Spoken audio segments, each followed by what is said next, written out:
I was just listening to some vinyl, and it just so happens that that vinyl was a 45 single, and I was using a felt mat.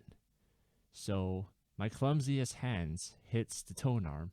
It ricochets off to the left and right constantly, while gripping onto the felt mat, pulling the needle out of the socket. So here we are. So I've tried putting it back with the tweezers without the glue. But then here we are with the glue because that has obviously failed. So this is my attempt to glue back a broken stylus, and we're gonna wait for like 10 hours till this completely dries and see if it works.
Head below the water.